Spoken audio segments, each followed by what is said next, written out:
Welcome to another session of Basic Mathematical Analysis class. Today we will discuss properly divergent sequences. So when you will say that a sequence is properly diverges, definition, let xn be a sequence of real numbers. We say that xn tends to plus or minus infinity and write limit of xn equal to plus infinity. If for every alpha belongs to R, there exists a natural number k of alpha such that if n greater than or equal to k alpha, then xn is greater than or equal to alpha. So it says that suppose you have got a sequence. Suppose your sequence is xn, and this sequence is x1, x2, x3, etc., xn, etc. Right? Now, when we will say that this sequence diverges, the condition is that suppose a real number is given. Okay, so suppose an alpha belongs to R is given. Then, if we can find a natural number,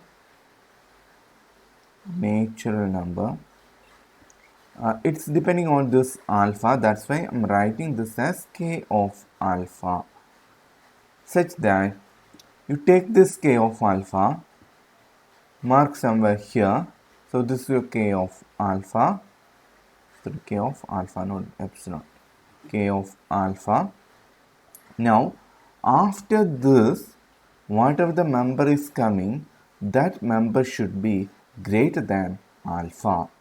If this is the condition, means we will say that the sequence xn will converges to plus infinity. So, for an alpha in real number, there exists a natural number k of alpha such that if n is greater than k alpha, then xn is greater than alpha. So k alpha, after this stage, each member should be greater than alpha. And if you are getting such a condition, means we will say that this sequence will converges to positive infinity. Second case, when we will say that this will converges to minus infinity. So can you guess? Yes, if every beta belongs to R, there exists a natural number k of beta such that for n greater than k of beta, this element should be less than beta. If this is the case, means you will say that the sequence converges to negative infinity. So here is an example. Consider limit of n. Here the sequence is 1, 2, 3, 4, 5, 6, 7, 8, etc. Right? So this is our sequence here. In fact, if alpha is given, then k alpha be any natural number such that k alpha is greater than alpha. It's possible since we have studied the Archimedean property, right? That is, if a real number is given, there exists a, if some r is given, then there exists a natural number n belongs to n such that your n is greater than r. So always possible. So whenever a real number is given, suppose your real number is given to be as some 1 lakh or 1 lakh point 1 lakh 0.5. Now you can go for 1 lakh and 1 natural number, 1 lakh and 1, or even 10 lakh. Then after this 10 lakh, whatever the number is coming, that number should be greater than your this r value. Right? So similarly, a limit of n square. Limit of n square also we can find the natural number such that. Okay. Now if c greater than 1, then limit of c raised to n is positive infinity. How to prove it? Given that C is greater than 1, so we will take C as 1 plus beta. Sorry, 1 plus B. So C equal to 1 plus B, where B is greater than 0. Now, if alpha belongs to R, then K of alpha be natural number such that, so we can take a K of alpha a natural number such that this value is greater than alpha by B. Now, if n greater than this alpha by B, what you are getting is C raised to n, that's equal to 1 plus B raised to n. Use Bernoulli's inequality. This value is greater than or equal to 1 plus nb. Now this value is greater than, we are selecting n as greater than alpha by b, right? So which is greater than 1 plus, you get n into b into alpha by b. So you're getting this value as 1 plus alpha. Now this value is greater than alpha. So your Cn is greater than alpha you are getting. So this sequence will converge to positive infinity. So you can have plenty of examples. I have taken only 2 examples here. If you are interested, you can try what is limit of, so I'm putting this as d, limit of 2 raised to n square. This is also, you get it as positive infinity. You try this, and e, limit of minus 2 raised to n. What it should be? Minus 2 raised to n. This will reduce as minus infinity. Just you check this too. Now we have seen that c raised to n, right? So c raised to n. So limit of c raised to minus n. Sorry, my limit of minus c raised to n. That will also reduce us to, so I am putting that 2 here, EF. What is limit of minus c raised to n? This is also minus infinity for c greater than 1. You try these two as a homework and try to prove this thing. Now we can check one more thing. So I am putting this as G, limit of 1 by n raised to p, limit of 1 by n raised to p. This is equal to positive infinity for p less than 0. So we want to prove this, right? So let solution, let some n belongs to R. Then there exists a natural number. Then there exists a natural number k of n such that k of n is greater than n raised to, we can write this as minus 1 by p, right? K of n is greater than n raised to minus 1 by p. Now this implies k of n whole thing raised to minus p. If I am taking whole thing raised to minus p, since p is negative, less than 0, minus p is positive, right? So minus p, this is greater than n raised to minus 1 by p, whole thing raised to minus p. So since you can write minus p is greater than 0. So from this, what you get? This implies 1 by kn of p, right? 1 by kn of p it is. This value is greater than, this value is nothing but n, right? Now, this implies n raised to minus p. N raised to minus p is greater than or equal to 1 by kn of p, n raised to p, which is greater than n for n greater than or equal to k of n, which implies, this implies 1 by n raised to p, that is also a terms of the sequence, which is greater than or equal to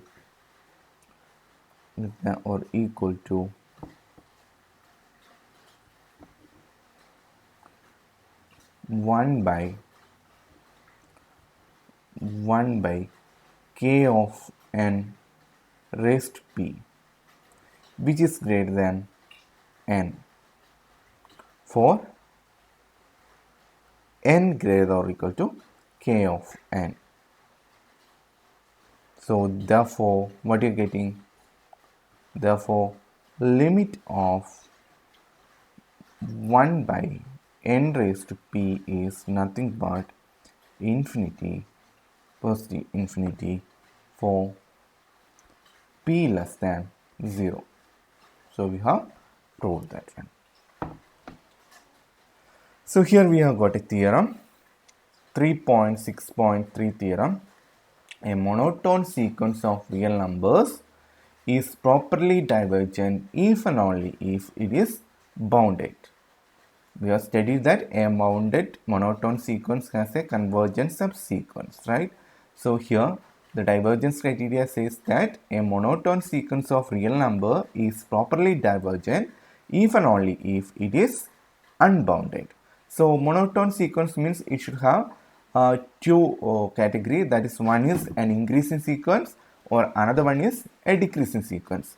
So we will prove first of all for an increasing sequence, and the condition is that if xn is an unbounded increasing sequence, then limit of xn is positive infinity, and if xn is an unbounded decreasing sequence, then limit of xn is minus infinity. So let us have a look at the proof. So first I should assume that xn is an increasing sequence. Suppose that xn is an increasing sequence.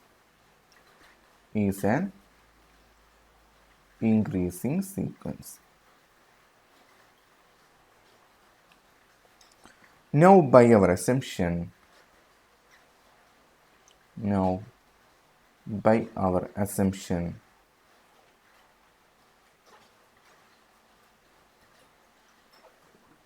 xn is unbounded.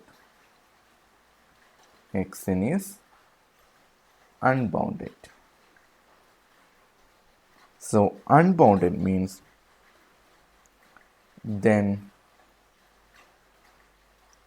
for any alpha belongs to R, there exists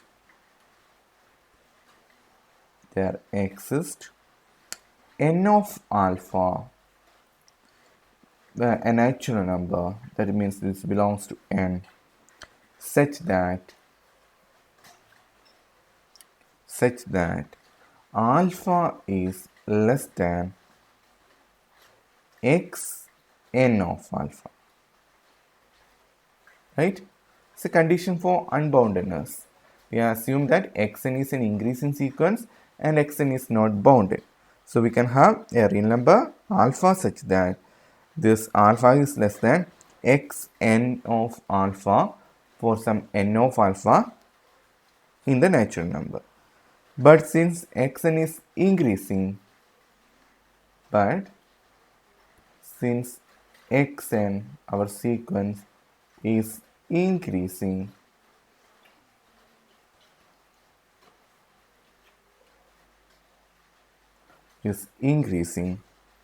we have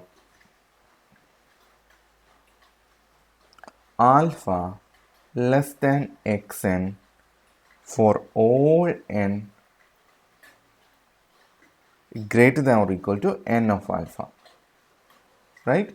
It's an increasing sequence. So we have taken the terms up to n of alpha. So whatever the terms coming after n of alpha also should satisfy this condition. That is, your alpha should be less than xn for all n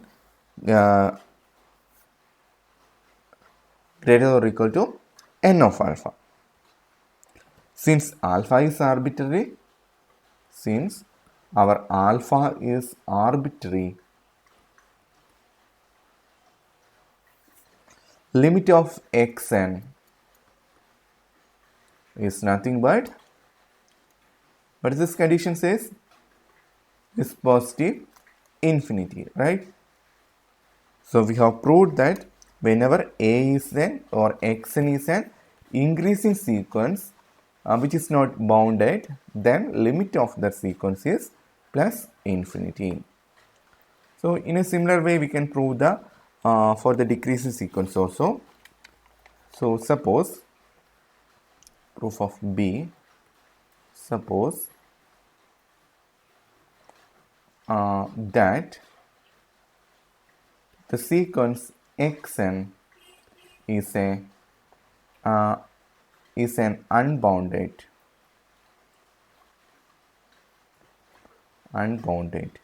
decreasing sequence.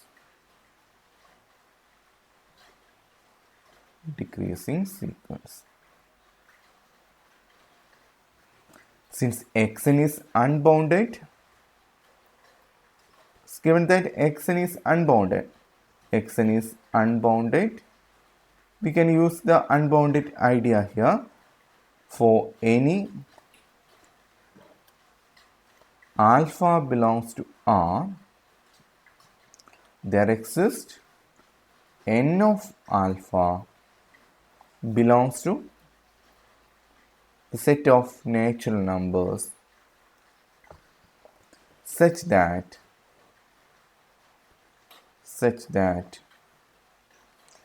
x n of alpha is less than alpha, right? For every this n of alpha, x n of alpha should be less than alpha. Now given xn is decreasing, right? But xn is a decreasing sequence.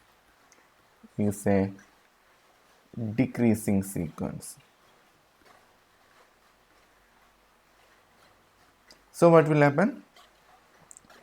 We get, see, up to this term, this term is less than alpha. So next term, n of alpha plus 1, that should be less than x n alpha, right? Since it is decreasing, when you are taking the terms x1, x2, etc. Suppose this term is x n of alpha. Next term x n of alpha plus 1, etc. So this term is less than alpha. Now what is the relation connecting the terms of this sequence? This should be less than or equal to. This is less than or equal to. This is less than or equal to, right? So after this, whatever term is coming, sorry, it's decreasing, no? So decreasing means should be greater than or equal to terms, right? Greater than or equal to.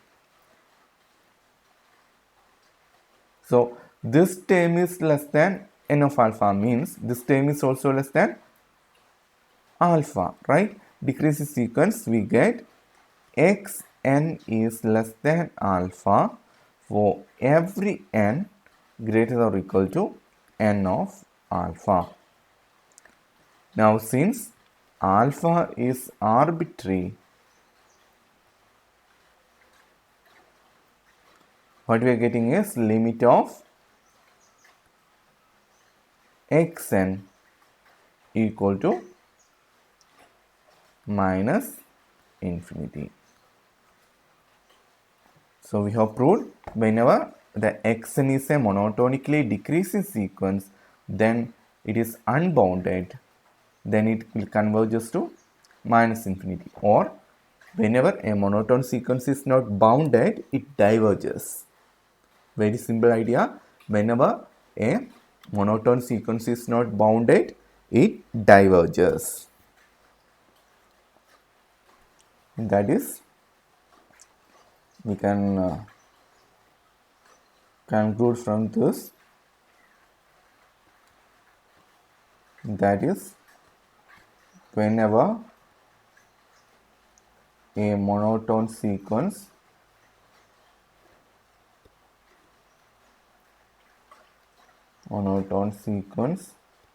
of real numbers is not bounded, then it diverges.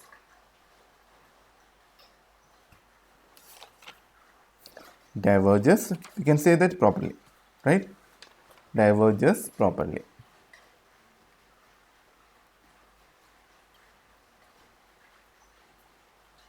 So this is the essence of this theorem. Okay, next is the comparison test. Comparison theorem.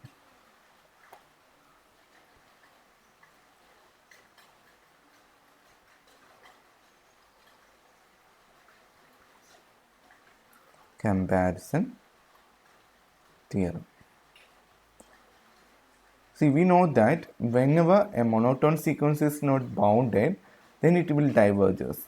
But the given sequences cannot be sometimes a monotone sequences and all. So checking when it converges or it diverges, we cannot stick on to monotone sequences alone. So we are having this theorem here, comparison theorem, 3.6.4 theorem. This is the one. Let xn and yn be two sequences of real numbers, and suppose that xn less than or equal to yn. See, xn is less than or equal to yn for all n belongs to n, then limit of xn equal to positive infinity, then limit of yn is also positive infinity. Now, if limit of yn is minus infinity, then limit of xn is minus infinity. See, if this value is limit of xn is positive infinity, then limit of yn is also positive infinity. Now, conversely, if limit of yn is negative infinity, then limit of xn is also minus infinity, right?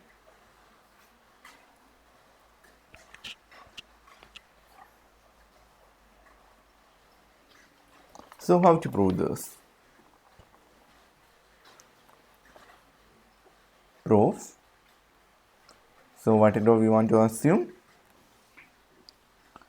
We want to assume that if limit of xn equal to infinity, so we should assume that limit of xn equal to positive infinity and xn is less than or equal to yn for all n belongs to n. So, suppose limit of xn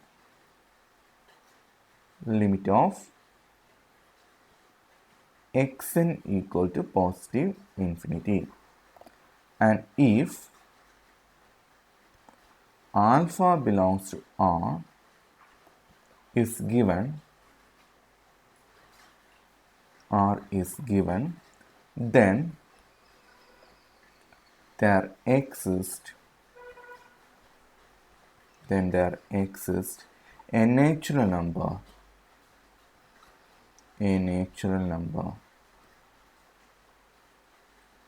k of alpha such that if n greater than k of alpha, then what should be the condition? Then alpha is less than xn, right? This condition for the sequence diverges to, or the limit of xn is positive infinity, that condition. Now also given, so call this as your star, also given xn is less than or equal to yn for all n belongs to n, for all n belongs to n. Thus alpha is less than or equal to yn for all n greater than or equal to k of alpha, right? Now since alpha is arbitrary, see xn is less than or equal to yn, alpha is less than xn, and xn is less than or equal to yn, means all yn are less than or equal to, or alpha is less than or equal to yn for all n greater or equal to k of alpha. Now since alpha is arbitrary,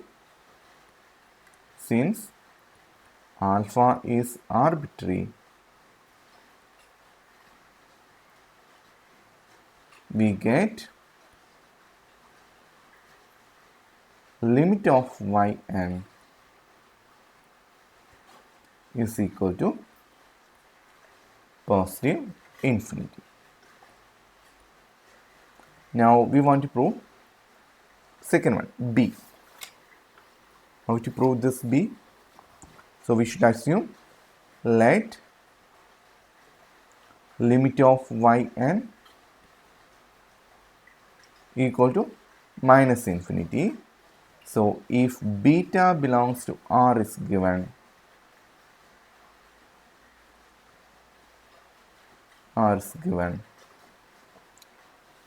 there exists k of beta, a natural number, such that if n greater than or equal to k of beta, then xn is less than beta. Also xn is less than or equal to yn for all n belongs to n, which implies your xn is all yn. We assume that yn is it xn or yn? This is yn, right? Limit of yn is infinity, so this is yn. I have made a mistake here. Yn is less than alpha will come. Am I right? This is yn, right? Since yn is minus infinity, then yn is less than beta. Also xn is less than or equal to yn for all n belongs to n, which implies xn is less than beta for every n greater or equal to k of beta. Now since beta is arbitrary, what you are getting? Arbitrary, we get limit of xn equal to minus infinity. So we have proved whenever the limit of xn equal to positive infinity and xn is less than or equal to yn for every n, then yn also will converge to positive infinity.